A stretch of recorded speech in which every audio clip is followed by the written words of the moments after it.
How do you feel like your experience raising children with different needs reshaped you as a person? It gave me patience, became so much more determined. It made me tap in with God more. Today's guest is Asia Cabello. She's a content creator, mother of 3, and one of the most honest voices in motherhood content online today. If I don't love it, like it, or have used it before, I'm not gonna promote it. Right. If you follow her, you know exactly what makes her different because she shares everything.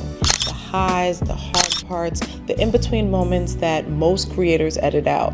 She built her early platform on matching family outfits and a Mommy and Me clothing line. But it was the day that she chose to share her daughter's autism diagnosis publicly that her community truly locked in with her. So thankful for my husband because he has been my rock. He has been there for every single thing, every appointment, everything. Like he literally shows up for everything. Like he really wanted to be a dad. In this episode, we get into the early days of her content creation journey, what it actually looks like to build a marriage that survives motherhood and the exhaustion that comes along with it, and the unspoken parts of parenting children on the spectrum. Asia is open-hearted, candid, deeply rooted in her family, and refreshingly unfiltered about who and what she's building, which is exactly why her community is so locked in with her now. So let's get into it.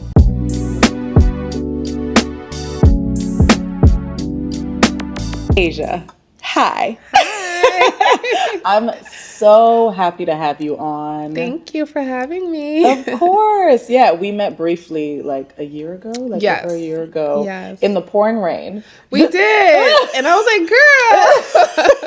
I was like literally in the depths of postpartum and I was like Yes. so exhausted, and it was raining that day. I was late for a nail appointment. Yes, and I remembered it and I was like, I follow you. Yes. And I was just like, oh, nice to meet you. I gotta go. Yeah. Bye. And then we connected. Like I started following you as well, and I was just like, oh my gosh, I love this girl. I don't know. Yeah. I don't even know her, but I love you too. I already loved you before and I was following you. So I was like, oh my gosh, she's here. Because it was like a New Jersey thing. And then when I seen it, I was like, oh, that's great. It's amazing. Yeah. No, seriously. And I just love how honest and open and transparent you are, even when it's not the most pretty thing or situation to talk about, you know? Yes. But I love it because for me also, I like to bring my audience and my community through the whole process, you know, and life in general. And it's not just the highs. Exactly.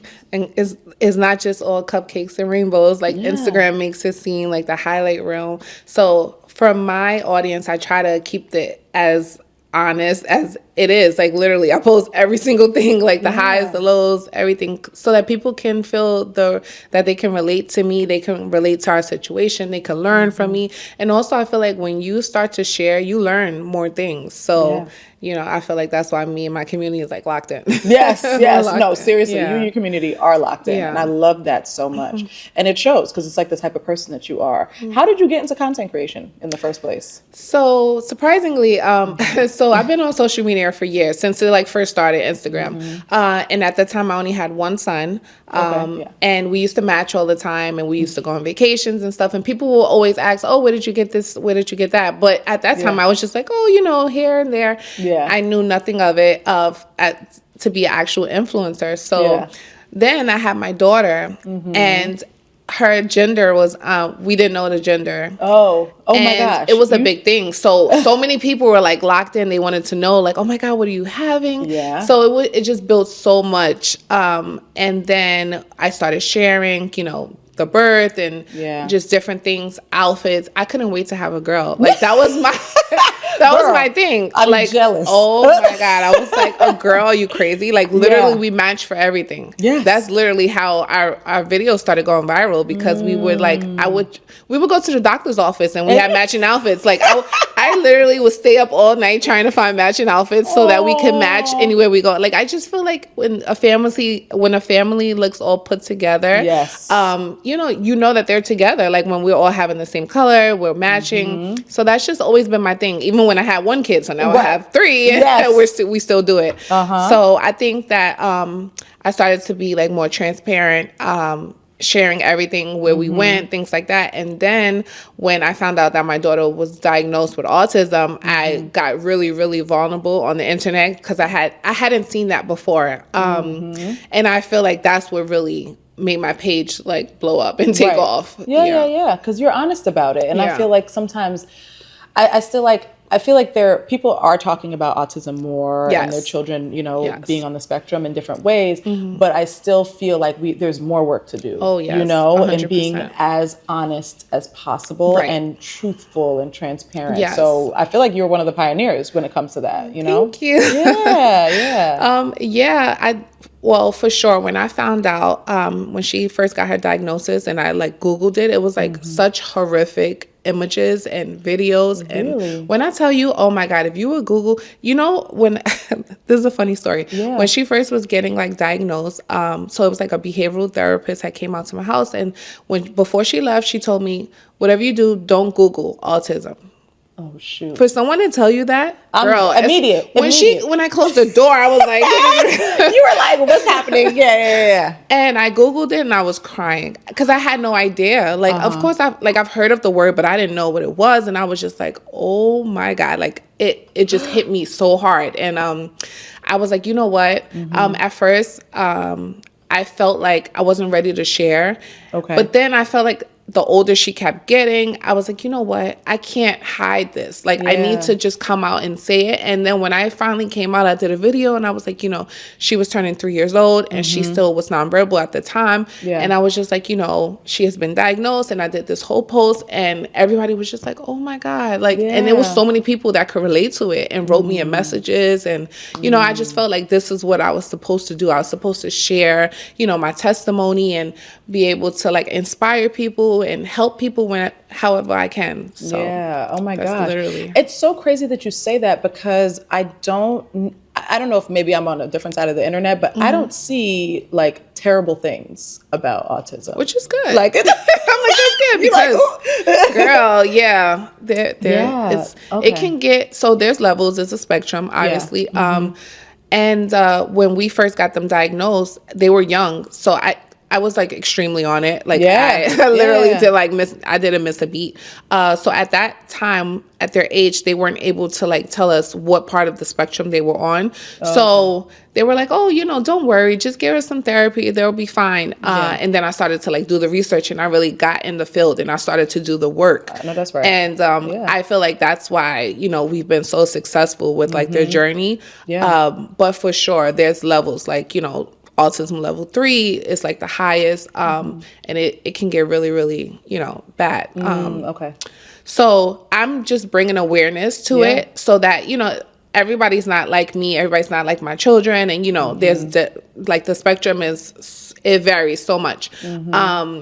But what I will say is that I try to give tips that can help anyone as long as you put the work in to do it.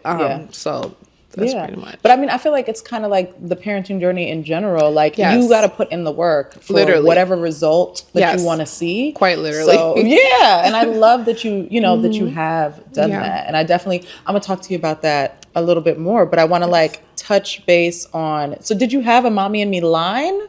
I did. Okay. I did. It was called Cabello Couture. So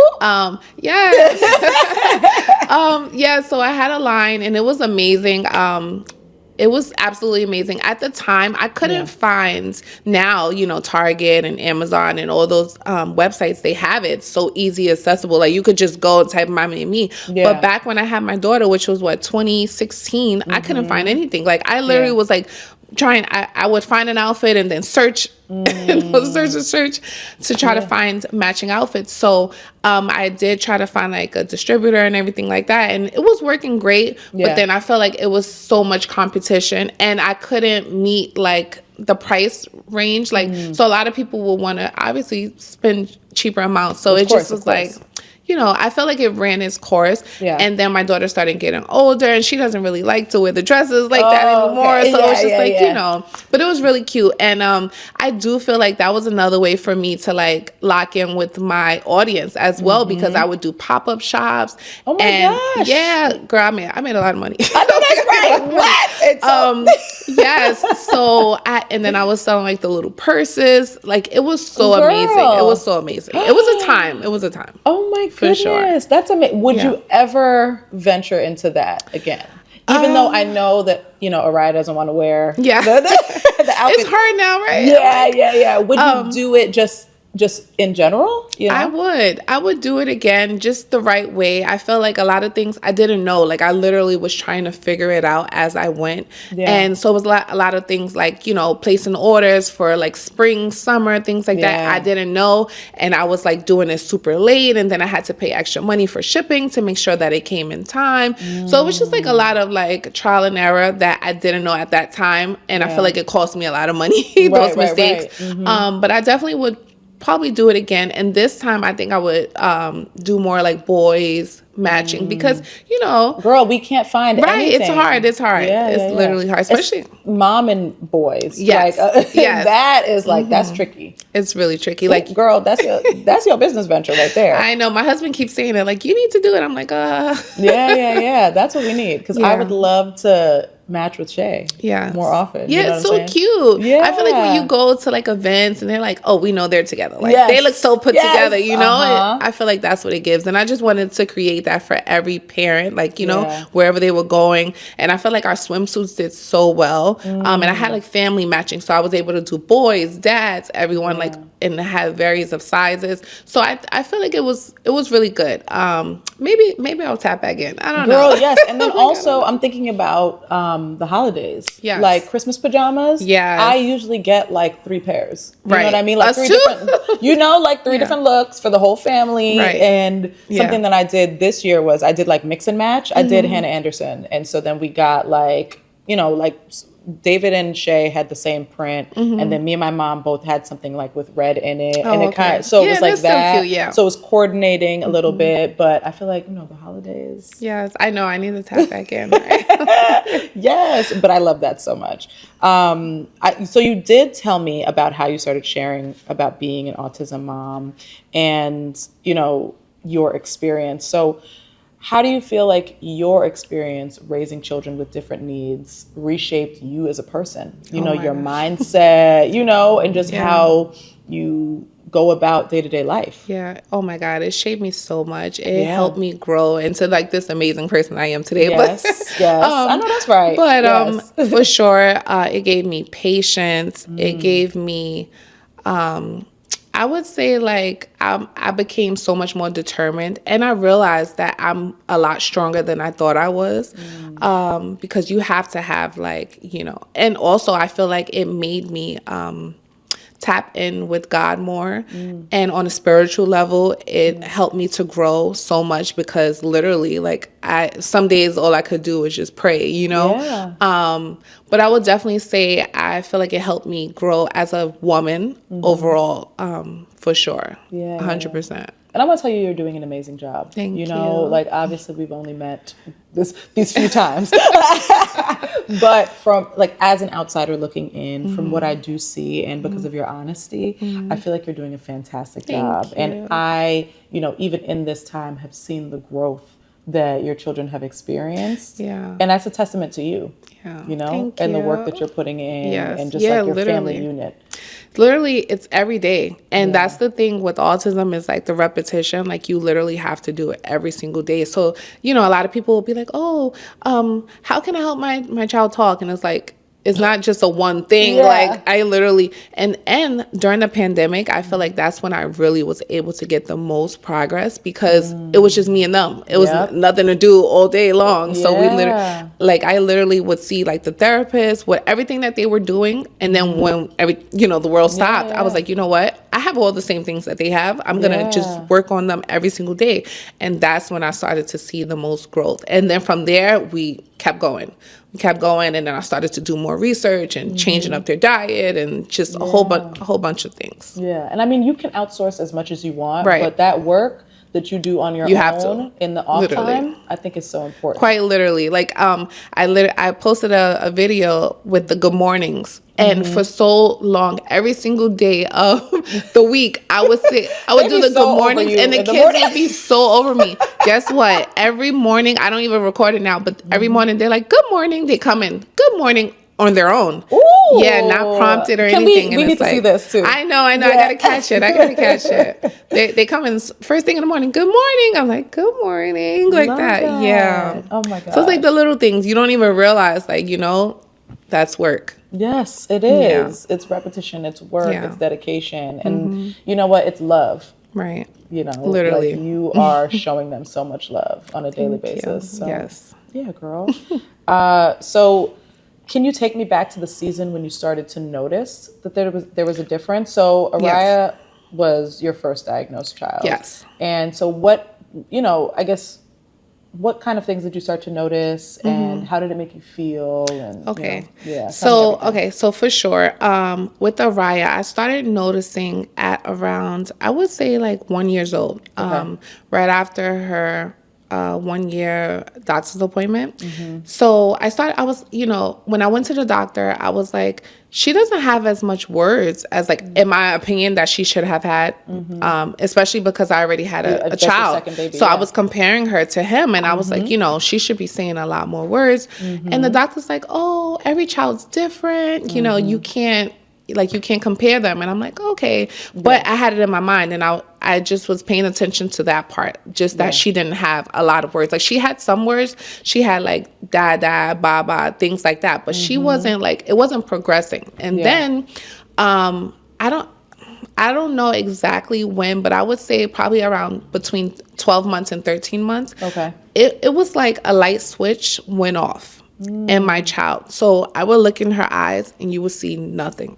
Really? Like the life of her was gone. And that was like the saddest part for me, just as a mom. Like, you look at your child and you want the best for them. And I would look at her and it was like she wasn't even there. I'm getting emotional. It's okay. We got tissue. Don't worry. I'm a crier too, so I will join you. Yeah. So it was that part, and it was just like, I prayed so hard for this baby, right? Like, I wanted a girl so bad, and this was like us building. Thank you. Building our family, and I just felt like I knew something was different, and I couldn't let that feeling go away. And as time kept going, it was like, okay, so then once she got to 13 months, then she finally started walking. And I was like, okay, maybe she's just doing things a little bit slower than what I was used to. And then I had a family member who had a child. They're like 2 weeks apart. Approximately like 2 weeks apart. And he was doing everything. And then when I was like comparing it, I'm like, no, like, deep down inside, like, you feel like something is off. Something is off. Something is not 100% right. Like, what's going on? And I kept going back to the pediatrician, and I was like, I need to know, like, what is there anything that I can do? Like, maybe I can, I just didn't know what to do. And she was like, well, let's just give it some time because she's so young. So that was 15 months. Now, as time is progressing, right, like, she's just still not her normal self. So when Ariah was a baby, she was such a happy baby. She used to smile and chatter and just do so much. And then she just was like completely like blank. So like she'll be sitting down and then like if someone will walk in the house, she wouldn't even acknowledge them. So can you imagine, like, the door opens, the doorbell comes in. We had a dog at that time. She would not even turn around. Like, it was as if she was in her own world, literally. So you would call her, and she was like non-existent. And so that was tough. And I was like, something is different. Like, I need to figure out what's going on with her, especially because she was, to me, Yes, she was more responsive when she was younger. And And so by the time we got to the 18-month appointment, the doctor was like, you know what? Maybe we should go ahead and call early intervention. And so I'm like, I'm waiting until you're done, but I'm annoyed. I'm like, at 18 months when I told you at 12 months, I thought something was a little bit different, right? And she's like, well, you know, sometimes things, you know, kids grow out of things and, you know, we just wanted to wait and see. But the whole time I thought that I needed a referral, and you don't need a referral. You literally can call, like I was living in New York at the time, so it was like 311. You can call 311 and get an early intervention appointment like that. But I didn't know. So, you know, I was waiting for like the doctor to like prescribe me, like, or, you know, refer me. We all would. So that part was tough, and I was very, very annoyed with the doctor after that. Like, we switched doctors because I was like, girl, like, be for real. Yeah. We need some urgency. Yeah, exactly. And so then we were able to get early intervention services. And, well, so first they come out, and they will do a whole bunch of evaluations. So they'll do, like, a behavioral evaluation. They'll do, like, speech. And I think another one is, like, cognitive. Okay. Don't quote me because I'm not 100%. I don't remember anymore. But so they'll come out, they'll do a whole bunch of tests, they sit down and they ask you questions about your child. This part is the most heartbreaking for any parent, because when they ask you, oh, can your child say 10 to 20 words? And you're like, no. Can your child do that? They ask you so many questions, and then it makes you think as a mom, like, oh my God, like, I felt like, or why can't she do these things? And I feel like that part was like the hardest part to get over. It was just the part of like, you know, when you have expectations and then the child didn't rise to my expectations, but also at the same time, I didn't know why, right? Yeah. I'm just like, something is different and something is wrong, but you just don't know what it is. Right. So we were able to get a diagnosis from them doing the evaluations, and then they started like ABA therapy, they started speech therapy and occupational therapy for her. And the services were going great, but I feel like when you are in certain zip codes, they don't treat you as good as they should. And I felt like it was very inconsistent. And I feel like ABA therapists are super important. Yeah. And they don't get paid enough. And they do a lot of work. So my child was, she was able to get 40 hours. Imagine you being with a child 40 hours and you feel like your job is like. Yes. So the turnover rate was ridiculous. And you can't. Yeah, you need consistency. Yes, 100%. And then so it would take 6 months for my daughter to get used to someone. And then another person's coming. So then I told my husband, listen, we got to move. This is not working. I started to Google. I said, best states for autism, help, things like that. And I was just researching. When I tell you I'm a researcher, I research anything. Yeah. And I told him, I said, you know, we had just bought our dream home because, you know, we wanted to stay close by family. Of course, we just had kids. And then at that time, I was already pregnant with my third. Yeah. So it came like back to back. And I was like, we have to move, because she needs better services, and this is not helping her staying here. So that's how we were able to relocate. But I say all this to say is that when I noticed something and I realized that she wasn't going to get the help to the caliber of what I felt like she needed, I was like, you know what, we got to pick up and go. That's right. This is something we got to do for our kids. And my husband was down. He's all right, figure it out. Figure it out, and then we could do it. I'm like, okay. And I figured it out. Oh my gosh. Such a good mom. Thank you. You know, you trusted your instincts. Yeah. And despite, I'm just like listening to you talk about this with the pediatrician. Like, this is insane. They're supposed to take what you're saying seriously. Like, even if for some reason they feel like, oh, I don't think so, they have to go through the process. It doesn't matter. They have to go through the process. Yeah. So I'm sorry that you had to experience that. Yeah. You know, I'm sorry that you had to essentially wait for this diagnosis and wait to get, you know, the help that you needed at the time. But thankfully you did. Thankfully you were persistent. Yes, I know. And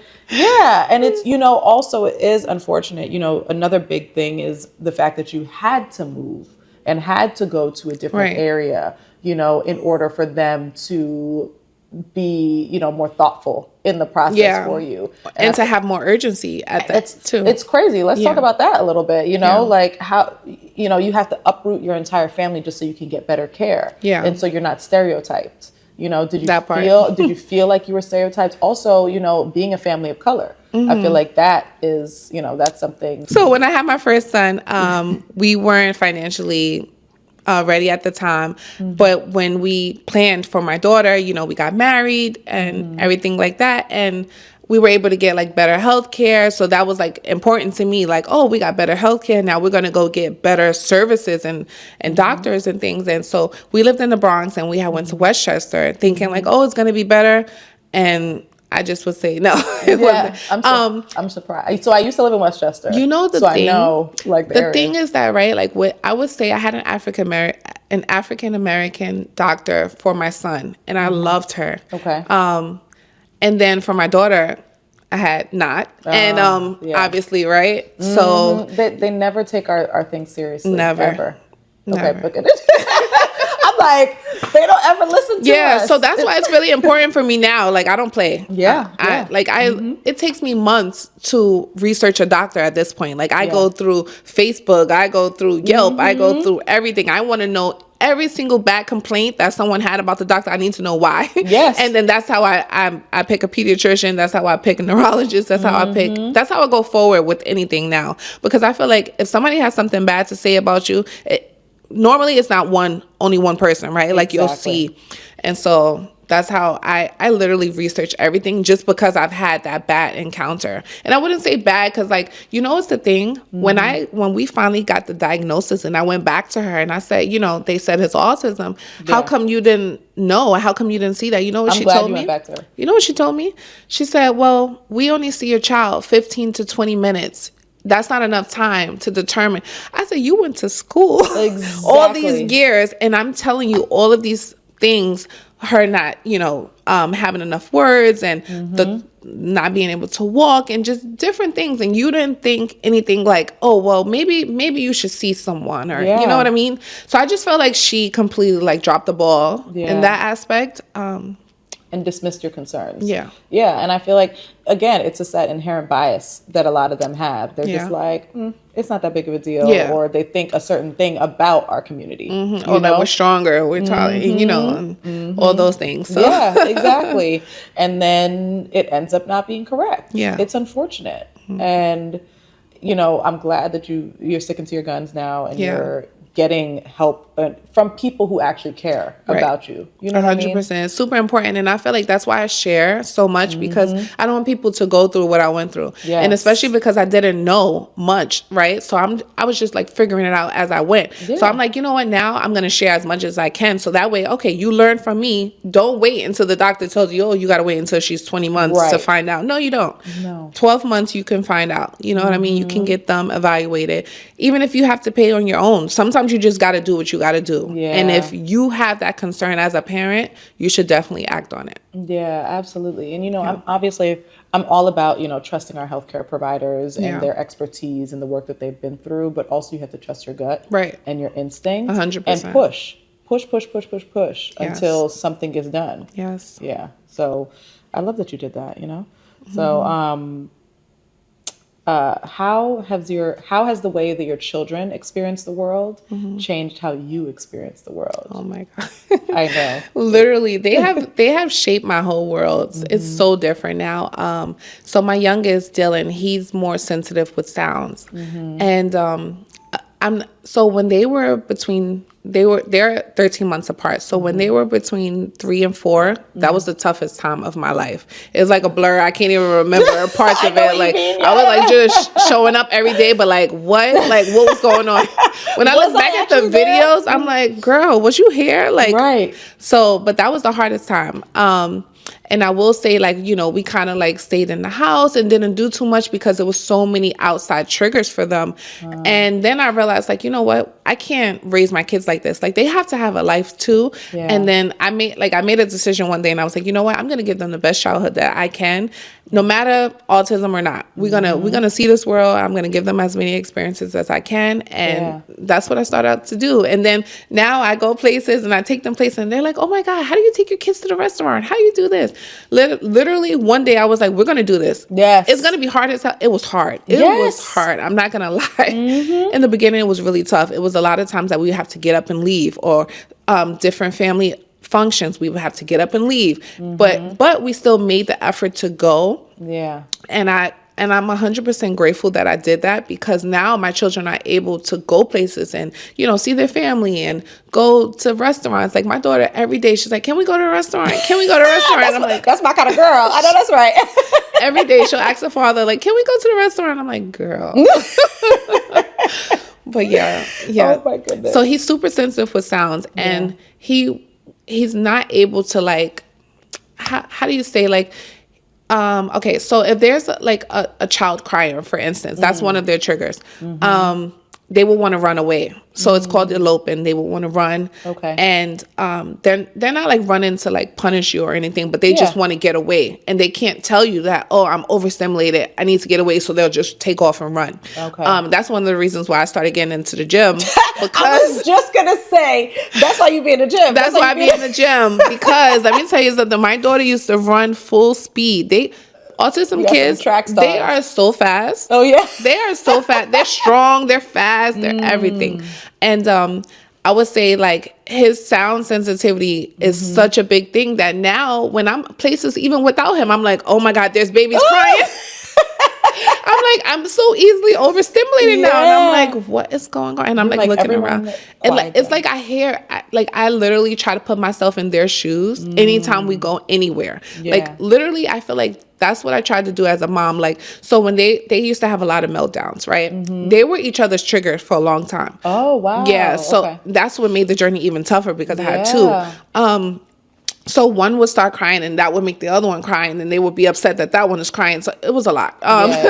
And they're each other's triggers. So it became to the point where I was trying to figure out every single day. I was living on edge trying to figure out, how could I avoid a meltdown? How could I avoid them from not having a good day? Yeah. And that was so hard. Like, I literally was like, oh, don't do this. Like, I was trying to literally like plan every single step of their days just to make sure that I could avoid a meltdown, because the meltdowns would be for hours. Like, sometimes my daughter used to cry. She could cry for like 2 hours straight. Oh, wow. Yeah. It was tough. And it was tough. It was so tough. So I would just say that, like, I was living on edge. Like, I was just like trying to like, I would say, like, I was trying to like avoid the inevitable, and it's like, you can't live life like that. Like, I feel like my nervous system was like so shot. It was so shot for so many years. And then finally I was like, you know what? Take a chill pill. Like, you put in the work, they're going to be fine. And you have to really believe it for it to really work. And then once I like finally gave it to God, everything started to change around. Yeah. Sometimes you have to let go. Yeah. Because you can't hold everything. Yes. You can't control everything. Yeah. Despite what your circumstances, right. too. Like, obviously, yes, you need to put in more work, and you have to, you know, take more time with making sure that your children feel comfortable. Right. But also, at the end of the day, you can't protect them from every single thing. Right. And I love that you just went head first. You were like, you know, we're going to go out to a restaurant. Yeah. We're going to have these meltdowns. We're going to, you know, it's not going to be perfect all the time, but we have to get through it. Right. And I feel like that is what the self-love, the self-growth journey is all about too. Like, you're not going to go on a self-care journey and everything is beautiful. Right. It's going to be hard. It's going to be ugly. It's going to be messy. And you have to just push through it, get through all of that, and then things start to, the sun appears, you know, after the rain, or a rainbow, you know, comes out afterwards. So true. And you seeing all the fruits of your labor and the beauty that's coming every single day is not all perfect. Right. You know, and it's not quick. And you felt like you lost yourself a little bit along the way, but I love that you just kept fighting, you know, and you just pushed anyways, because that's what we have to do as mothers. Right. We have to just like see through the hard stuff. Yeah. Like, because this shit is hard. It's hard. Like, it really is. Yeah, and it doesn't come with a manual. It's so hard. It's like, are you kidding me? There is no manual for anything at all. Like, my girlfriend was over last night, and she has twins. And, you know, she had one baby at home because she had to deliver them early. And then she had one baby in the hospital in the NICU for a while. And then another baby was home for a little bit. And so now she's just trying to navigate, you know, that space of like having them both, and, you know, seeing one is crying and then another one might start crying and whatnot. But I'm like, you're doing a beautiful job. Yeah. You know? And a lot of times women need to hear that. And I know people feel like, oh, well, she knows. No. Yeah. If you have a mom or friend or anyone, they need to hear that. Yeah. They need to hear that they're doing a good job, because a lot of the times you don't feel like you're doing a good job. Girl. Yeah. Like, you're doing a good job. Thank you, baby. Yeah, because it's just like, I just feel lost sometimes. Because when I was holding her daughter, and I was like, oh my God, she's so small. Like, was Shay this small? And I'm like, I was just like blacked out for those really early days. I'm like, wait.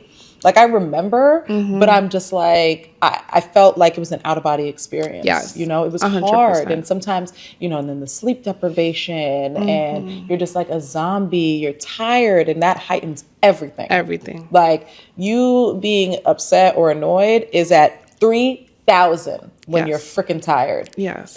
100%. Like, especially like if your spouse is at work and you're doing it by yourself. Oh, girl, we can sit here and talk all day. Right. Like, and then I had, first of all, like, I could relate so much to you, the story about your friend, because I mean, although they're not twins, everyone thinks that they're twins. At first, they're not twins. But I realized, like, I realized like a few months ago that they weren't twins. Yeah, because I was like, oh, they're not in the same class, or you know, no, they're not. They're 13 months apart. So I guess you could say Irish twins, but not really. I don't know.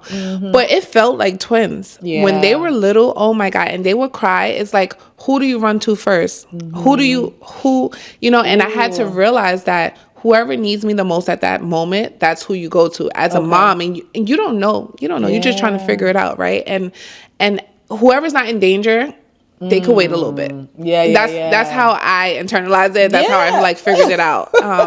But that was tough. So kudos, I never even thought about that. Yeah, kudos to your friend. Because twins are, whew. Yeah. And they were running opposite directions. Like, you see, girl, you see, oh my God, how they be playing? Ooh, them kids be playing. Them kids. They are something else. They are something else. They really are. But you know what? We love them. We do. I love them so much. I do. And you know, me and my husband, we say this all the time. Like, what would we do without these kids? Because it's hard, but it's fun. Like, they are hilarious. They crack me up every single day. Like, I'm literally like laughing. Yeah. And it's so fun now. I can say this now, right? Like, but year 3 and 4, I was like, right. I need help. Yes. Help me, please. Yes. And I was in the thick of it. And you know what? Now, that's why I feel like now a lot of my content is shifted to like more like self-help and, you know, how to pour into yourself as a mom and a woman, because that's important. You know, like flamingos, that you lose your color, you know, when they have big, that's so true. Because think about us when we're going through postpartum, pink. We lose our pink. Yeah. It's so hard. Oh my gosh. And now I feel like now that my kids are like, I know that they can survive. Like, they're not going to kill each other. They're not going to die. Yes. I'm like, you know what? I need to pour back into mom, because for so long I was their everything, literally just there with them all day long from sun up to sundown, just me and them. Like, I had no life because I was so I would say that I was just so in it. Like, I couldn't see any, like, I was scared to leave my kids with people. I was nervous, like, you know, because it was 2 of them. So it was like, if I leave them with my husband, oh my God, like, how's he gonna deal with it? Because also I just felt like they needed me. Like, I was their number one person. And so that's hard. So like I said, like, my nervous system was over. Yeah. And then they started getting older, and then now the words are coming, and so it's getting easier. Oh my gosh. You know, I meant to ask you that actually, because you do go on dates and you do, you know, travel and whatnot. Yeah. Do you have like a nanny, or is it family? Like, what's your village look like? So it's family. Okay. I would say I wish I had a nanny. I wish I could afford like a nanny. No, for real. I feel you. Yes. For sure. But yeah, it's family for now. Thank God for my village, because they help us out. Like my mom, my mother-in-law, they are rocks. Like my sister, Dwayne's aunt, like those are like our core. But what I will say is those are the people that I trust with my kids. And only because like I watch people and see how they interact, and I need you to treat my child like how I'm going to treat my child. Exactly. You know, and care as much. And care, right.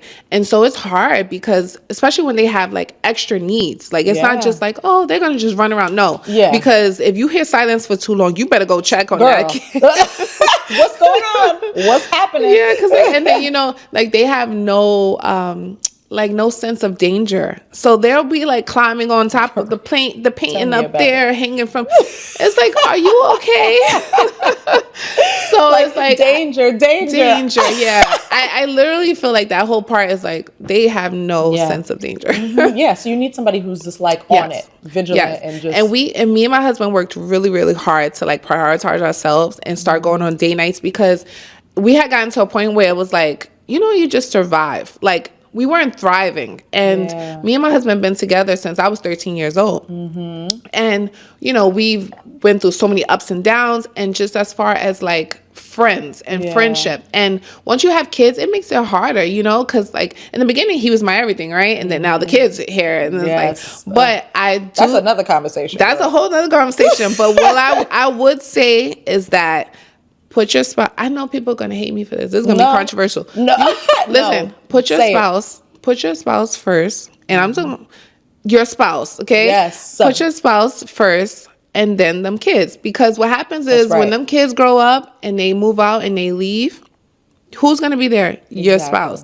And at the end of the day, he has gotten me through so much, and I'm so thankful for my husband because he has been my rock. He has been there for every single thing, every appointment, everything. Like, he literally shows up for everything. Like, he really wanted to be a dad and he wanted to be a husband, and he shows up every single day. And I'm just so thankful for him. Like, I'm getting emotional. But I wouldn't even imagine how I would have gotten through this without my husband. Yeah. So I make it really, I'm super intentional about like, listen, we need to hang out. We need to have fun. We need to be able to laugh and joke, and everything is not just about the kids, because when you just life happens, like work and businesses and kids and plays and everything, and it's just like, what happens to you guys? And at the end of the day, you're exhausted. You're dealing with kids all day. He in your face like, hey, you tired, right? Like, please. Listen, you know what? Let me tell you something. This is my secret. In the morning, I don't know, but for me, I'm super. That's when you have the most energy in the morning. Yeah. So it's morning sex. It's morning sex. Yeah. That's the only way. I know. You know what? I feel like I have to try to figure out like what my routine is when it comes to sex and intimacy too. Again, because I feel like right now it's like I'm so exhausted, or I'm jumping up with Shay in the morning. So it's like, I think it might be midday. That's okay. That works. You know what I'm saying? He's at work, but if he was home, it would be like, midday. Well, yes, midday when David, because David works from home on Mondays and Fridays. Oh, so perfect. Lunchtime. While Shay's out at the park. Yes. So I think, and I feel like it's so important to. It's weird because I feel like when we were younger, it's like scheduling sex, right? Like figuring out like what time, like please, we just do it whenever we want, right? But and now it's important now to like you have to think about these things and figure out like, okay, what's going to work for me, my battery. When am I going to feel the most sexy, the most confident, and excited to do this, and not like it's a chore? Because I never, ever, I love my man, right? I never want to feel or want him to feel like I'm just kind of like, you exactly. know. So but sometimes it feels like that. It does. I'm not gonna lie. It feels like that sometimes. It does. But also, you have to speak up. And you have to talk. And you have to say, "Listen, I'm feeling a little depleted, and I need help." Yeah. And that's what I need help. I was telling my husband, help me, please. Help me. And let me say this, and he was just like, how can I support you? What do you need? And that's the foreplay too sometimes. Okay, this is what I need. I need you to wash them dishes. Yes. I need you to go give them a bath. I need you. Oh, you did that. Oh, yes. And now there we go. Here we can talk.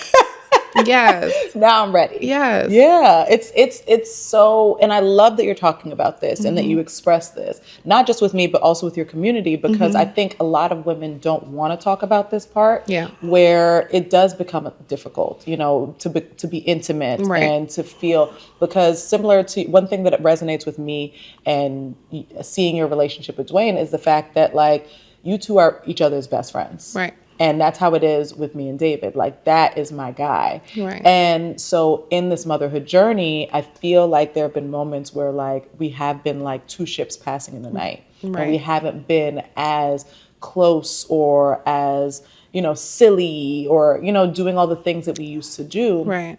And so, like, being cognizant of that and making sure that we're prioritizing each other and the love that started this whole thing. Exactly. Because like you said, like, you have to love and lean on your spouse first. It's your partner first, and then everything else. Well, you first, your partner. Right.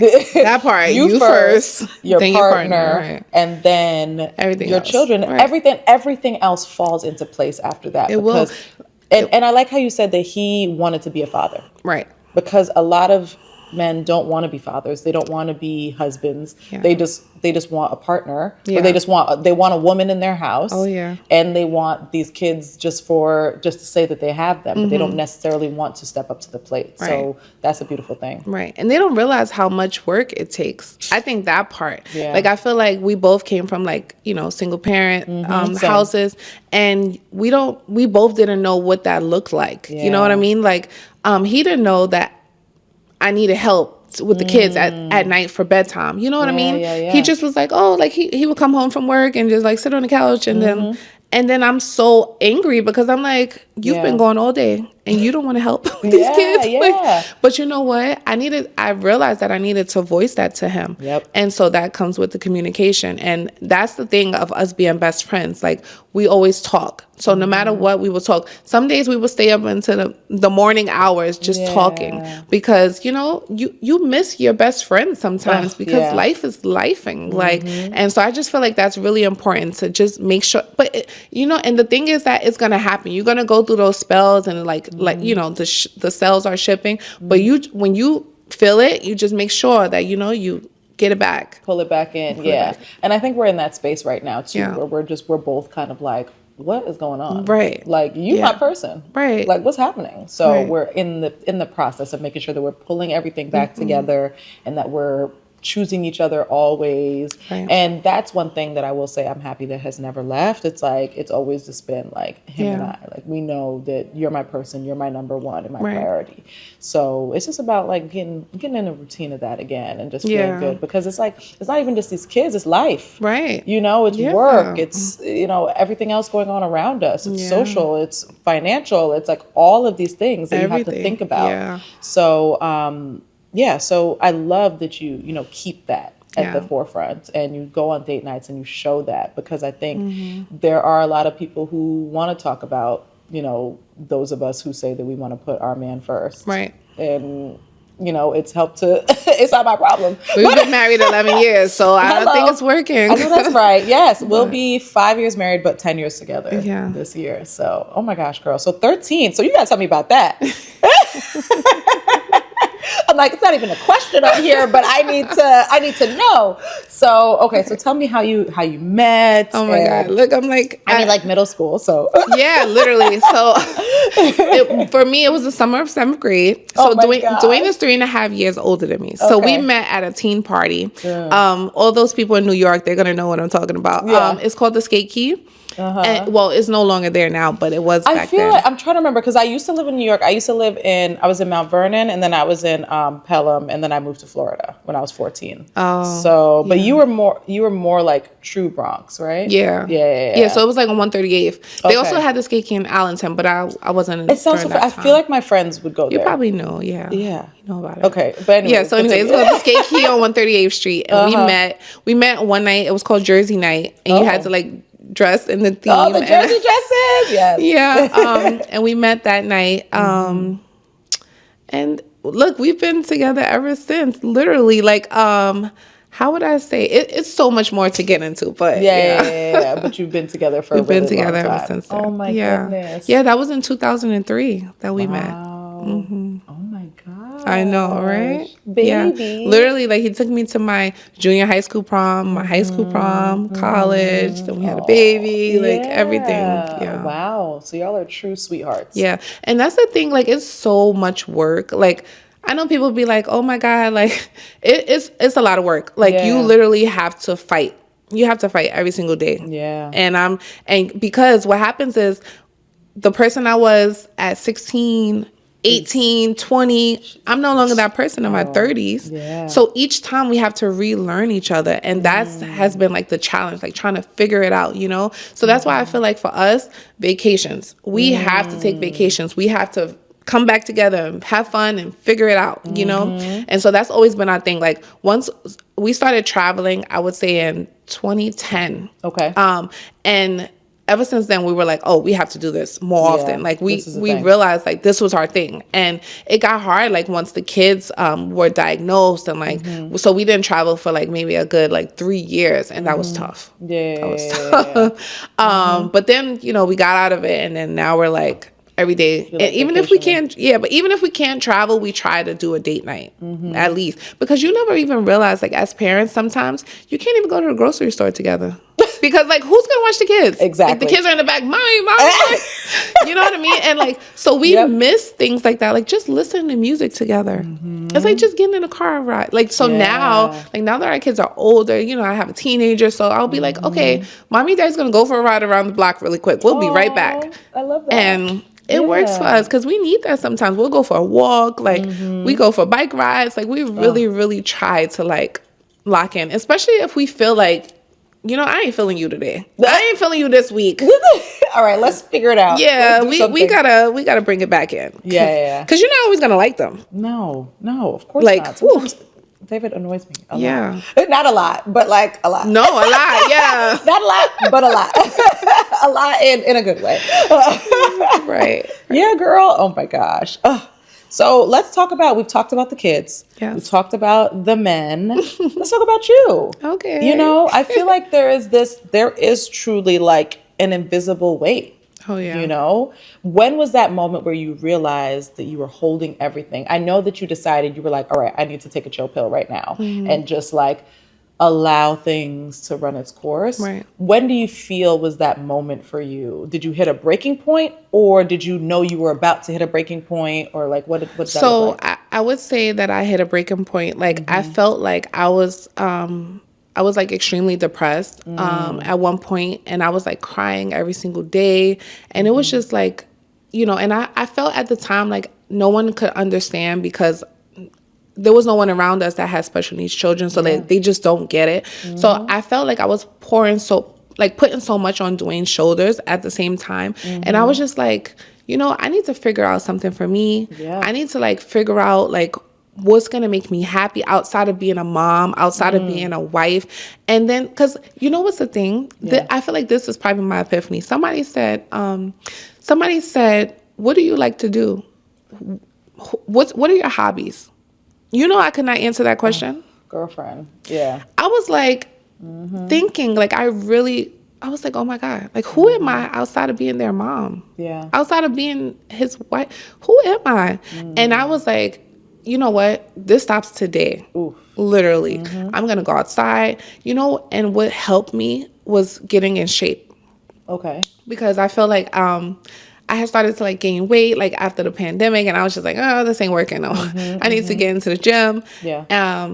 And so I started to work out, and I started to feel better, because when you look good, you feel good. Yeah. And that was one thing that I had for myself, was working out. And I was like, you know what? I like how this feels. Yes. I'm going to do this more often. Yes. And then at the time, I would say like I didn't have a whole bunch of friends. Now I do. I have amazing friends now. Yeah. And so at the time, I wasn't like really going out. Like, it was just me and Dwayne. Like, and so it's like, that's not life. Yeah. Like, you need girls, you need your friends, you need to get outside. Even if you got to go to Starbucks by yourself, do it. Girl. Okay? That's quiet sometimes. You need it. Like, wow. This is nice. I used to go to Home Goods. Just like when Dwayne would come home from work, I would run to Home Goods. So that was like therapy. It was literally therapy for me. Home Goods. And then I would eat Chick-fil-A in the car. Like, that was like, It sounds amazing. It was, let me tell you something. The girls that get it. Literally, quite literally. So I just felt, I enjoyed the feeling of feeling good and having something that was just for me. Yeah. And I started to make more of that in my life. And then I joined the book club, and I made friends, and I started to go outside more, and my life just started to flourish more and more from there. And I feel like having friends and women that you can talk to, who understand you, who get you, that helped me, because I feel like for so long, like, I had friends, but I didn't really have like friends. You know what I mean? Like, I had like associates and like girls that I was like, hey, like, I know a lot of people, but I don't really have friends. I know what you mean. Yeah. Yeah. And I also think the way I was raised, like, I didn't really trust women. And that said a lot more to like, you know, my upbringing and stuff like that. But it feels good to like be able to pour into other women, and like even me on a daily basis, just like answering people's DMs. Like I literally answer every single DM I get. Same. And It's the least we can do. Right? Exactly. Know? Because they, they support us as much as possible. And if I can, it'll take me days sometimes, but I'm gonna get back to you. I'm gonna get back to you. But I will say, even that, like, so many women pour into me every day. Like some days you just don't have it, right? And they're like, Asia, you're an amazing mom. You helped me do this. And I'm just like, oh my God. Like they fill my cup just as much as I fill their cup. So I would just say, like, having women that pour into you is super amazing. And having something that's your own. Having hobbies. Like I started doing Pilates. I started reading. I started just doing things that made me happy, that it wasn't about my kids or my man. It was just about me. Whatever made me happy. And I think that was really important. And I started to see like a new version of myself. And then I was just like, oh, this is nice. Yes. I need to bring you to Padel with me. Yes. I was looking into it. I need to come. I want to try it. Yes. I think it's kind of close. It's in, where is it? Not Teaneck, Tenafly. Oh, that's close by me. Super close to you. Yes. So we need to go. Bring me as your +1, girl. No, really. Yes. I'm going to bring you. All right, let's do it. And we can go in the spa afterwards. Oh, yes. I love a good spa. I love a good spa. Yes. So we can go play Padel. We can lift some weights after. And then we can go and lay in the sauna. Oh, my God. I love that. All in one. I love it. Yeah. It's good. Okay. So we'll go and do that. But I resonate with your journey so much, because when I started moving my body, when I started playing Padel and going to the gym again, like that, it just like, I felt like a renewed sense of energy. I was just like, oh my gosh. And I was like, you know what, I'm doing something for me and I'm committing to myself. And I'm like sticking to a promise that I made to myself. And so it made me feel more confident. And like every time I go to the gym, every time I play, I feel more confident. Not because the body is getting back, but also I feel more confident because I'm like, you know what, I love myself so much. And that is what's most important. And you owe yourself that, like we literally push humans, like we make humans, like we owe it to ourselves to like make ourselves happy. And I think that I feel like a lot of women lose that, you know, and it's hard because you got to work. Some people got to work. Some people, it's a lot. Yeah, it is. So it's important to prioritize yourself. It really, really is. And I like that you opened up about not really having a lot of women friends and not really trusting women early on in life. And I think that there are a lot of women who can relate to that. So how do you feel like you got over that hump within yourself and opened yourself up a little bit more to trusting other women? And you said you went to a book club to make new friends, but I know there are a lot of women looking to make friends at this age. So was that one of the only ways? How else did you, begin to meet other women? Okay. So, I would definitely say, how I started to meet other women was even like influencer things. Like I always was the type of person that like no new friends. Like like that's stupid. Because you never know. Like some people can bring, and at this big age, I made friends in my 30s. Like what? Like these girls, I love my girls so much. Love it. But it's the thing. I was just like, you know what? I'm gonna just reach out and see what happens. Like what's the worst that could happen? And also I just feel like even us being like influencers, it's hard because a lot of people have different motives and things like that. Exactly. So I was a little bit leery about that too, because I'm like, I don't want people to be like using me or whatever, But I was like, what's the worst that could happen? Let me just try it. Like this is something that I want to do. And if it goes bad, all right, I tried it. It didn't work. Dwayne really encouraged me to like, get out there. And like, I told him I had seen like a girl post something about a book club. And I was like, oh my God, that would be amazing. Cause like I'm all over like Book Talk and TikTok and stuff like that. And I was like, you know what? I want to join a book club. Why not? So I reached out to the girl and I was like, can I join? Yeah. And so she was like, yeah, sure. And I was like, okay. So I will say like the first meeting, it was like a little weird because it was like a whole bunch of girls. And I was just so like, oh my God, what's going to happen? Like, will they like me kind of thing? And it was like some girls that like I already knew from like Instagram, but not like really knew them. So I was like nervous about that part. But I was like, you know what? Just be yourself. And if it works, it works. If it doesn't, it doesn't. And thank God it worked. Yeah, it did. So you know what I would say? Reach out to people. Yeah. That's what Instagram is for, to be social. Exactly. You know, if it's somebody you see that they're like doing the same things that you're doing, that, you know, you see her going to Pilates or tennis, or reach out like, hey girl, are you in my town or whatever? I mean, yes, I know people are weird. Like, it's a lot of weirdos, but use your discernment, you know, like you can tell, like even if you're following them, you can see like how they move and things like that, and try. Yeah. It doesn't hurt to try. And do it, you know, go somewhere public. Right. That part. Don't invite them to your house. Just hang tight for a second. Yeah. So I would definitely say use social media to be social. Yes. And then I started to go into like a lot of influencer things, and I was like, you know what? Let me start to talk to people, because what's gonna hurt? Like it won't hurt if you be like, hey, like even me reaching out to you to say like I follow you. Like, I know that's a little bit cringe sometimes, because no, not to me. Some influencers are like, oh my God, like I mean, I'm not like that, but there are some that are like that. So I was just like, oh, I just want to let you know, like, oh, I follow you and I love your content. Yes. And keep going, you know? And I think that that's important. And so I just feel like, why not reach out to people? If you see them in the same social settings, like just talk to people. You know, I feel like back in the days, we used to talk. Like, we didn't have social media, so like you literally had to like meet up and talk on the phone and like get to know people. Like, do that. Like, go back to that. Exactly. And I like that you're using it to be social again, too, because I think a lot of people just use it as a place to watch. Right. You know, and it's like they think that the only thing that we can do is just like and comment and whatever, but like actually have conversations in DMs and like build relationships and rapport. Right. Like there's so many of my followers that like we talk every day. Yes, same. Like that we talk every day, and they're like, "Oh my God, girl, the kids got so big." And it's I never met her in my life, but we locked in. Like seriously, you know, like I just feel like just be social. Like people, like every human being is not crazy. No. There are a lot of crazy ones, but but I also I'm just like, I don't know, like you just have to have a little bit of faith in humanity sometimes, right? A little bit,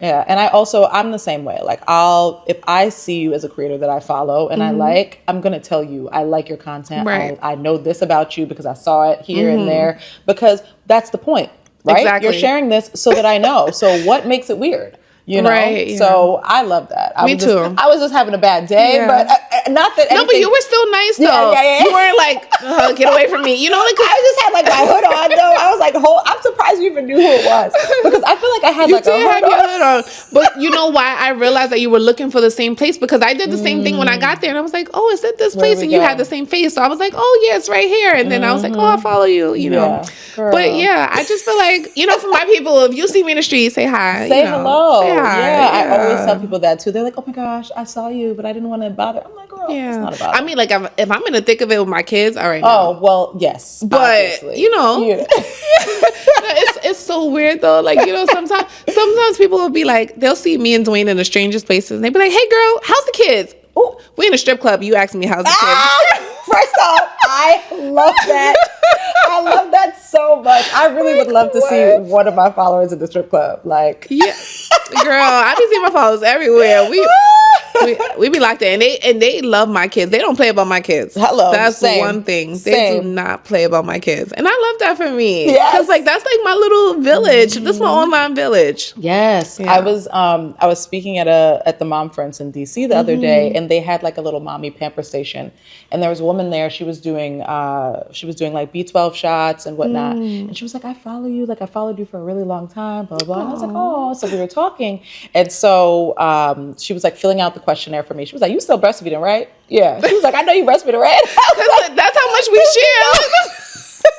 And she was like, I'm sorry, I just know. And I'm like, girl, yes, I am. And I'm glad that you know that. But that means they're like really in tune, you know? And I love that for us. Yes, like, exactly. That means people really care about you enough to know your life. Like when you think about it, it's like when you follow people, you should be social. You should get to know them, because that's essentially what we're doing. Like we're literally like sharing our everyday lives and our for the world to see. And I would hope that people would engage and would, like, you know, when they see you or if they learn something, like, hey, you taught me this and you did that, and please let me know so that I can keep going, you know, I can keep doing it, because if it ain't working, I ain't gonna share no more now. hello. Yeah, seriously. Oh my goodness. I feel like we've covered so much. So much, here we right? go. This is what I'm like, I want to talk about. Okay. So I want you to talk to me a little bit more about your creator journey, though. Okay.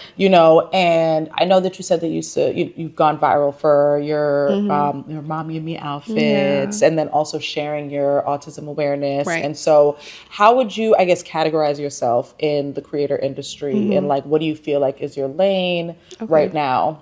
So I would say I'm more of lifestyle because I share like everything, not just mom content. I share like, content with my husband. I share self-help content for myself. So I would just say like a mom influencer, I would say, because a lot of my content is still mom, heavily inspired by mom.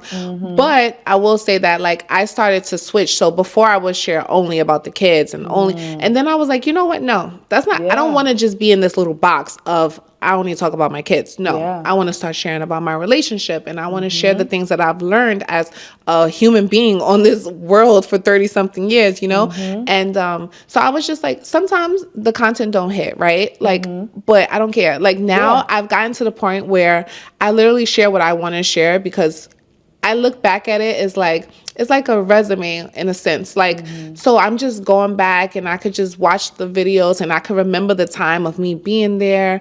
And I literally just share what makes me happy. And if I feel like I can help someone, I'm gonna share it. So does that answer your question? Yeah, no, this is perfect. No, that was perfect. That was great. So when it comes to, your content creation and what you share online, how do you feel that has influenced, the brands that you've been working with?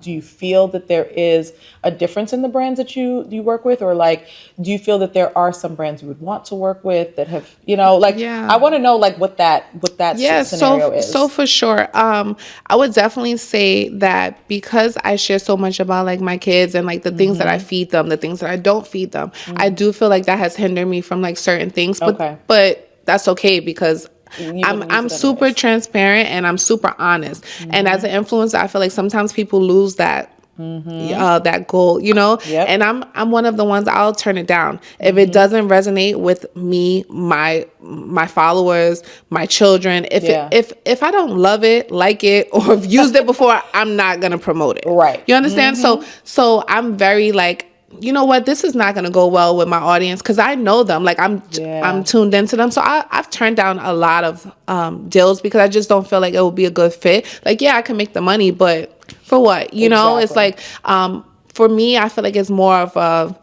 I'm sharing my life and I feel like helping others is like my purpose at this point. And I feel like I've touched so many lives just sharing my journey with the whole autism situation and just how to be a mom and, my ups and downs of being a mom. And I would definitely say that I would love to work with Disney. Like they're top on my list. Oh, Disney called me. Yes, no, seriously. Disney called me because my kids want to go to Disney so bad. I can see you as a Disney creator. They need to reach out to me. I'm not on a radar yet, but I know it's coming.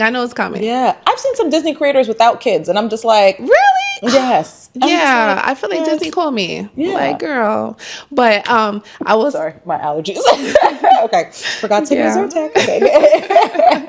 But I do feel like a lot of the brands that I've worked with, like I'm actually a Great Wolf Lodge ambassador. And I really love that because my kids love Great Wolf Lodge. My kids love going outside. Okay. Anything that I can take them to, have fun. We love it. Okay. Exactly. We love it. Now, if it ain't all good, I'm going to be honest as well. And that's one of the things too. So I try to make sure that brands that they're okay with honesty because I'm not going to just be like, oh yeah, I'm going to share it just to share it. And if I didn't have a good experience, especially being that my children are special needs. So if it didn't work for us, I'm not going to recommend it to my audience because then they're going to go and be like, what is this? Exactly. Asia, why did you? So I just feel like, I don't do that. But I will say, so I want to work with Disney. Like I want to do like more like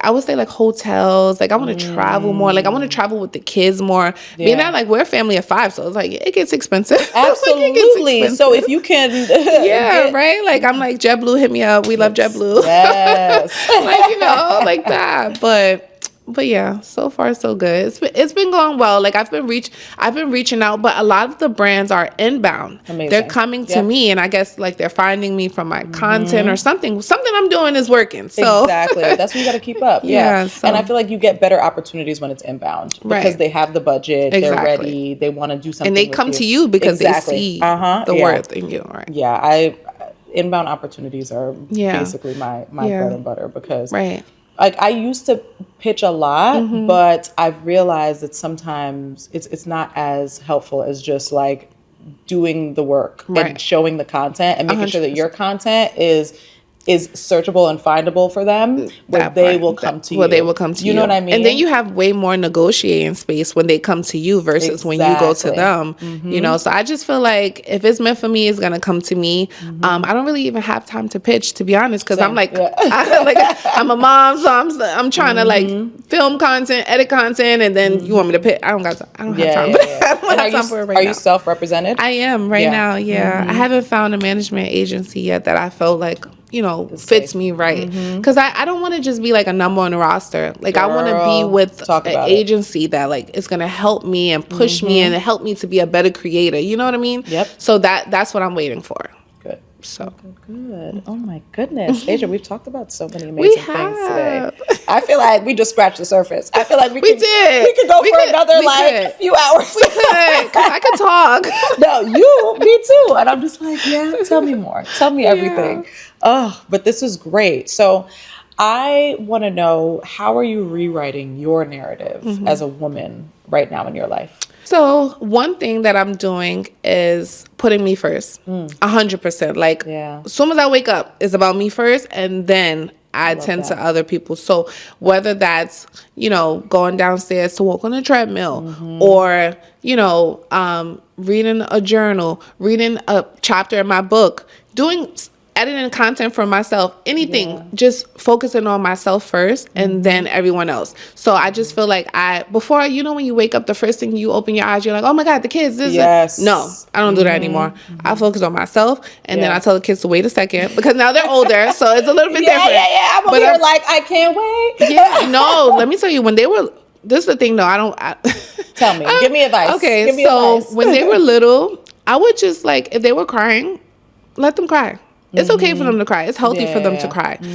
Sometimes they need to be with themselves. Like, and I'm not saying like, I'm like, I hope they don't take this the wrong way, but like, not that full cry it out. Right. Like, but I mean, as far as like, okay, if you know that they're hungry or they have needs, that's different, right? But if they're just like crying because they want you, they'll be fine. Give it a second. You know? And I feel like the reason why I've learned that is because I had multiples, right? So I couldn't just pick her up like how I wanted to because I had a little one. And I realized that she was fine. You know, she just wanted to see me. She wanted me to be in the same room with her. And it's like, hey, girl, I'm right here. You know? Right. So you don't have to always just, pick them up. And, you know, they'll be fine. Yeah, my mornings are the hard part for me because it's just like, he doesn't wake up at the exact same time every day. It's like it's between 5:30 a.m. and like 6:30 a.m. He'll wake up, you know, wherever that is. So I try to get up earlier. So he's an early riser. That's how my boys are. My daughter's not like that. She sleeps in. But it doesn't work. It doesn't work because they're up early. She wants to sleep. It's like, can you guys be quiet? Because she's trying to sleep. No, and they don't care. True. Yeah. So I think that's just maybe a boy thing. Because literally, they still wake up to this day. My oldest, even still, he wakes up it's fine, early. But just don't bother me. Exactly. You know, that's what when they finally get to the point where they could like make their own breakfast, girl, I'm gonna be like, and like right now, we're literally like trying to like get them to like get dressed by themselves and just be like super independent on their own. And I will say, I definitely feel like I'm a little bit of a crutch because like if I see them struggling, I don't want them to struggle, right? Like in the same token, I'm like, let your kid cry, but then don't let them struggle, like. So I'm like up and down, right? I'm like super up and down. So like with my husband, like they literally like anything, he'll be like, okay, get dressed, and they'll get dressed. With me, they're like, I can't do it. Of course, because they know. So you know, I feel like I'm hindering their growth in a sense. It's okay. So I'm like, so they were like, Mom, I can't do it. I'm like, yes, you can. Try. You can do it.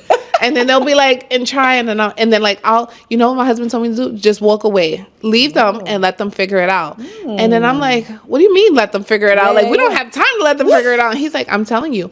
put their clothes out and leave them in there and tell them to get dressed, and then you leave. And I tried it. Oh my God, mind blown. I was like, you guys know how to get dressed this whole time by yourself? You got me here. But now life is, I feel like life is finally like, like they could get dressed by themselves. Now, if they could make breakfast, girl, I'm the queen of the queen. First off,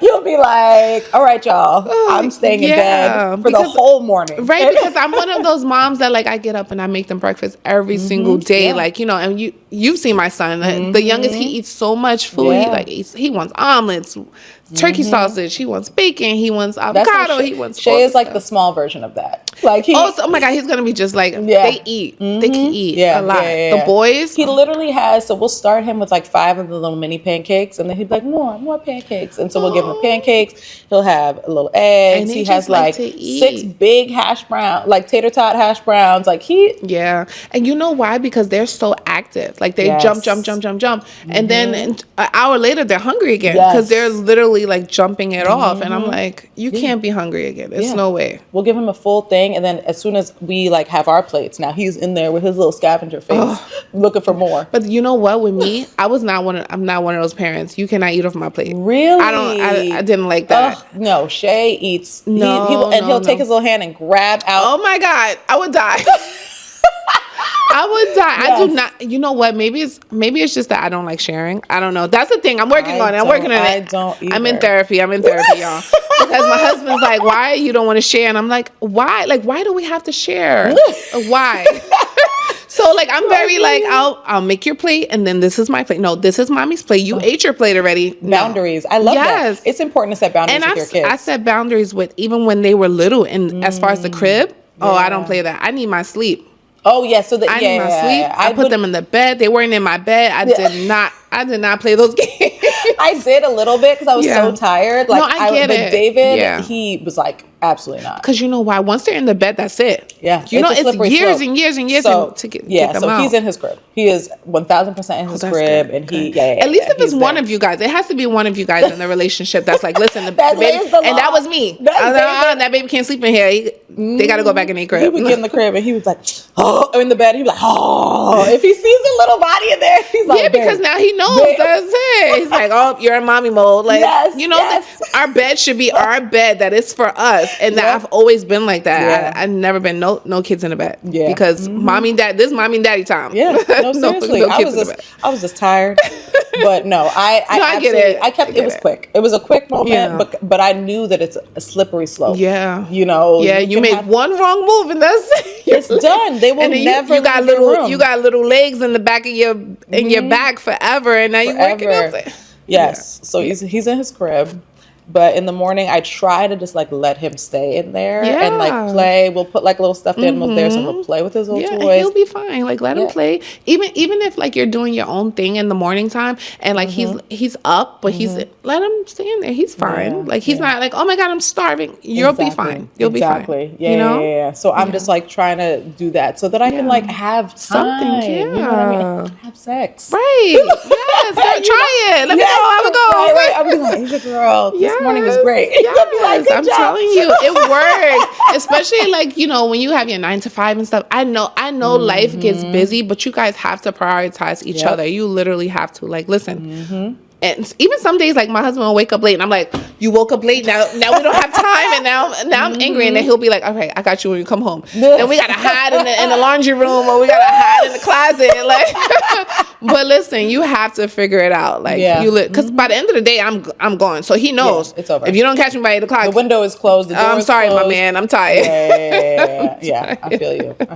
Oh, well, Asia, this is amazing. Thank you for having me. Of course. So let's end it with some affirmations and libations. Okay. Cheers. Exactly. Okay, so we're having Cosmopolitans today. This is like a pre-made cocktail by On the Rocks. Okay. Yeah. So I haven't had this flavor, but I've had other flavors that I really like. So I just felt like it would. You girly, you're giving me the pink vibes. Yes. Yeah. So I would love. So I would love to know your affirmation. So it can be short, just I am. Okay. And then it can be one word after or a whole phrase. Like I've had people give like long ones. So whatever comes to you, your mind and your heart. I am strong. I am enough. I love it. And I that's love it. it. Yeah. Cheers, girl. Cheers. Yay! Oh, that's good. It's good. I know that you... Oh, that's good. You're like, girl, I gotta go to the gym. Girl. I'm like, no, this is good. We gotta have drinks. Yeah, we really do. We do.